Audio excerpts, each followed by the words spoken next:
আমি কিছুদিন আগে একটা নিউজ দেখলাম, ওই যে লন্ডনে বসে জনাব তারেক রহমান সাহেবকে আমি ধন্যবাদ দিতে চাই। উনি সংবাদ শোনা মাত্রই ওনার দলের অনেক চাঁদাবাজকে উনি বহিষ্কার করেছে। কোনো ব্যক্তির কারণে, কোনো নেতার কারণে, কোনো কর্মীর কারণে যদি মানুষের আস্থা নষ্ট হয়, তাকে আমরা ওন করতে পারবো না। বিকজ আমরা বহু ঝড় ঝঞ্ঝার ভিতর দিয়ে আজ এখানে এসে দাঁড়িয়েছি, বহু অত্যাচার নির্যাতনের ভেতর দিয়ে এখানে এসে দাঁড়িয়েছি আজকে আমরা। কাজেই আমাদের পক্ষে আর সম্ভব না যে কেউ নিজের বিষয়, নিজের স্বার্থ নিয়ে এমন কিছু করবে যেটা দলের স্বার্থকে আঘাত করবে, ক্ষতিগ্রস্ত করবে। তাকে আমাদের পক্ষে টানা সম্ভব না।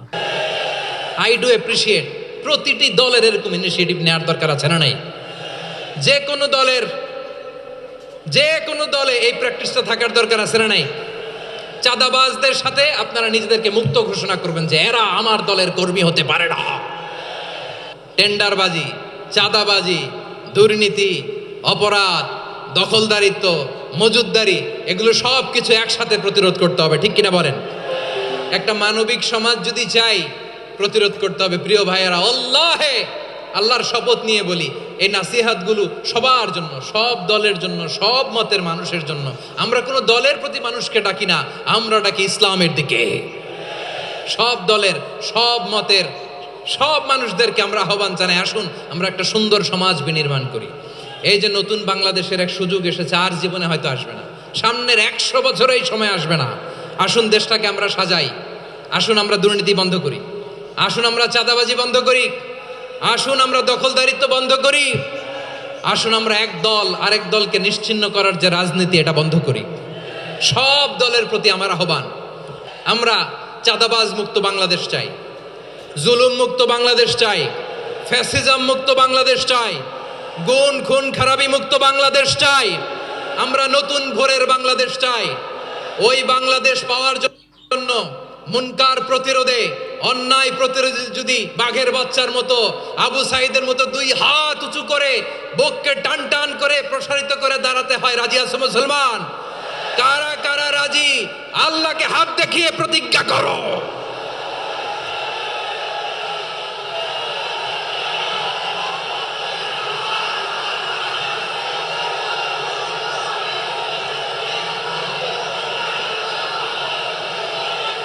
আমার প্রিয় ভাইয়েরা, বসুন বসুন আমার ভাইয়েরা। ওরা ওদের যে হাত দিয়ে টেন্ডারবাজি করে, চাঁদাবাজি করে, ইফটিজিং করে, দখলবাজি করে, যে হাত দিয়ে, ওই মুনকার থামায় দেওয়ার জন্য আল্লাহর দিয়ে আমাদেরও 2টি হাত আছে না নাই? আমাদেরও হাত আছে, থামাইতে হবে, থামাইতে হবে, হিম্মত করতে হবে। আমার প্রিয় ভাইয়েরা, না থামালে আমরাই ডুববো শেষমেশ। আমাদের বাঁচার জন্য হলেও থামাইতে হবে।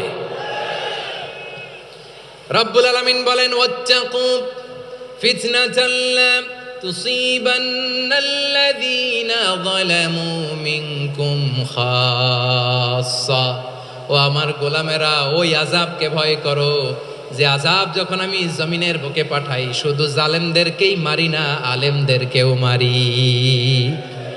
আযাব যখন আসে তখন শুধু জালিমই মরে না, আলেমও মরে। জানেন, মুসা আলাইহিস সালামের পায়ে একবার একটা লাল পোকা কামড় দিয়েছে, লাল পিঁপড়া।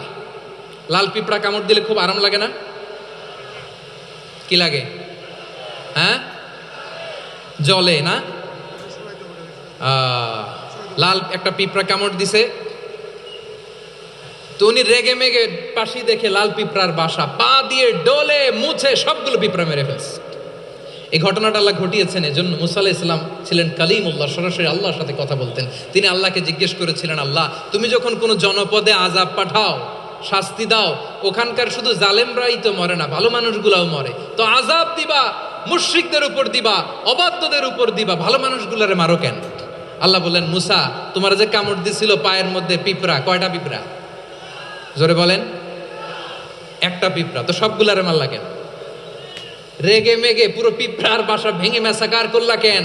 এই মুসা, আমি যখন অ্যাকশনে যাই, আমি যখন শাস্তি দেই, তখন এত বাস বিচার করা হয় না, বাস বিচার করা যায় না। যখন অ্যাকশনে যাওয়া হয়, ওইটা ডাইরেক্ট অ্যাকশন হয়ে যায়। চিল্লায় বলো ঠিক কি না?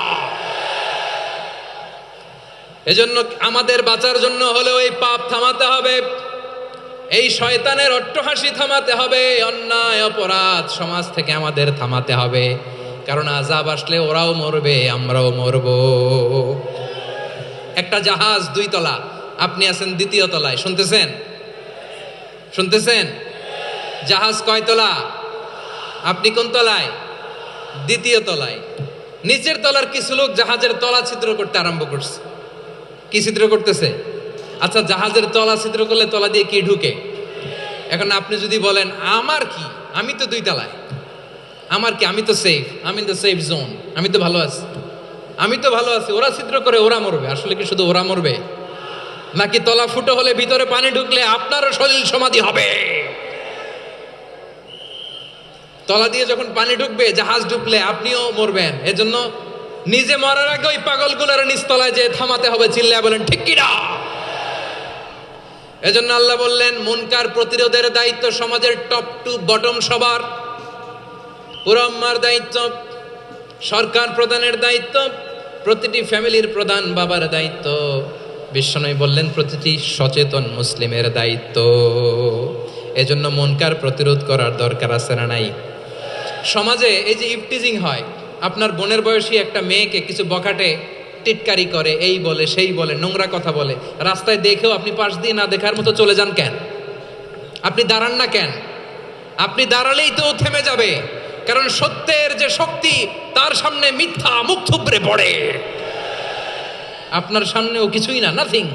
আপনি দাঁড়ান, ওকে প্রশ্ন করেন যে আমার বোনকে তুমি ডিস্টার্ব করো কেন? আপনাকে দেখে আরো 5 জন দাঁড়াবে, 5 জনকে দেখে আরো 10 জন দাঁড়াবে। আমাদের নীরবতা আর আমাদের নিশ্চুপ থাকাই জালিমদেরকে আরো শক্তিশালী জালিম বানিয়েছে। এজন্য মুনকার প্রতিরোধের দায়িত্ব আমাদের সবার।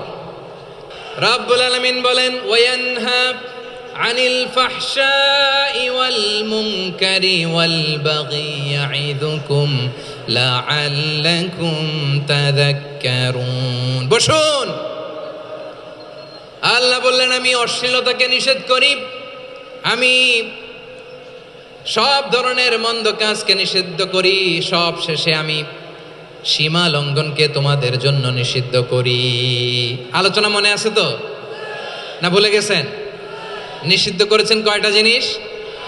1 নম্বরে অশ্লীলতা, 2 নম্বরে মুনকার তথা সব মন্দ কাজ, 3 নম্বরে আল বাগি সীমা লঙ্ঘন, ক্রসিং দ্য লিমিট। সীমা লঙ্ঘন করা ভালো না। We all should know our limits. চিল্লায় বলেন ঠিক কিনা? একই আয়াতে আল্লাহ বললেন কুল ইন্নামা حرم ربي الفواحش ما ظهر منها وما بطن والإثم والبغي بغير الحق। অন্যায় ভাবে যে অবাধ্য হয়, যে সীমা লঙ্ঘন করে, তাদেরকেও আমি এটা হারাম করে দিলাম। সীমা লঙ্ঘন করা হারাম, সীমা লঙ্ঘন করা হারাম।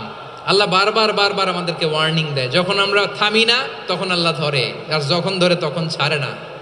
ধরে ধরে ধরে না, ধরলে আল্লাহ। ফেরাউনকে কিন্তু হুট করে ধরে নাই, আপনারা জানেন 9 বার ওয়ার্নিং দিয়েছে। ফেরাউনকে আল্লাহ তাআলা ওয়ার্নিং দিয়েছিল কয়বার?